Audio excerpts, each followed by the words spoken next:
Praise the lord. దేవుడు ఈరోజు మనతో ఒక నిరీక్షణ కలిగిన ఒక గొప్ప మాట మాట్లాడాలని ఉద్దేశించి ఉన్నారు. ఎవరి నుండి మనం అది నేర్చుకోవాలి అని అంటే, తల్లి అయిన మరియ గురించి దేవుడు మాట్లాడుతూ ఆమె ద్వారా మనం కొన్ని విషయాలు నేర్చుకోవాలని దేవుడు మనతో మాట్లాడాలని ఉద్దేశించి ఉన్నాడు.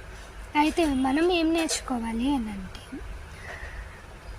పెళ్ళి కాకుండా గర్భవతి అయితే ఎన్ని నిందలు అవమానాలు వస్తాయో మనకి తెలుసు. కానీ దేవదూత వచ్చి మరియతో, నీవు పరిశుద్ధాత్మ శక్తిని వలన గర్భం దాలుస్తావు అంటే సంతోషముతో స్వీకరించిందండి.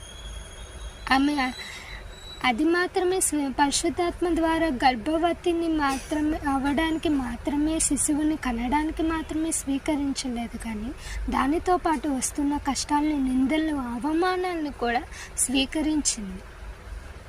ఈనాడు మనకి ఏం నేర్చుకోవాలి అని అంటే, మనము దేవుణ్ణి సొంత రక్షకునిగా అంగీకరించాము అని అంటే కష్టాలు, అవమానాలు, నిందలు కూడా భరించడానికి సిద్ధంగా ఉండాలి.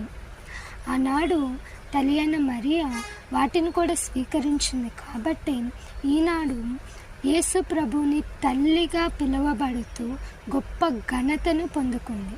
అలాగే మనము క్రీస్తు కొరకు బ్రతికితే, అలాగే క్రీస్తు గురించి ప్రకటిస్తే ఎన్నో నిందలు, అవమానాలు పొందుకోవాల్సి ఉంటుంది. కానీ మనకున్న గొప్ప నిరీక్షణ ఏంటి అంటే, యేసు ప్రభువారు తండ్రి ఎదుట, అలాగే దేవదూతల ఎదుట మనల్ని ఆయన కుమారులుగా స్వీకరిస్తాడు.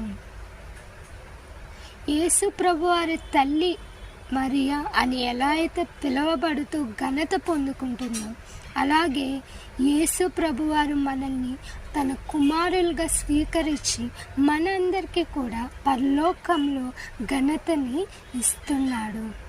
కాబట్టి ఆ ఘనత మనం పొందుకోవాలంటే ఈ నిందల్ని మనము సంతోషంగా స్వీకరించాలి. ఎన్ని కష్టాలు, దేవుణ్ణి అంగీకరించిన వారికి కష్టాలే, అసలు దేవుడు ఉన్నాడా లేదా అని ఆలోచిస్తున్నారు కదా.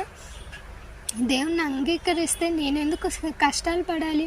నిన్ను అంగీకరించిన వారు అందరు సంతోషంగా ఉన్నారు, పాపంలో జీవిస్తున్నారు, సంతోషంగా ఉన్నారు, లోకానుసారంగా జీవిస్తున్న వాళ్ళు ఎంతో ఆనందంగా ఉన్నారు.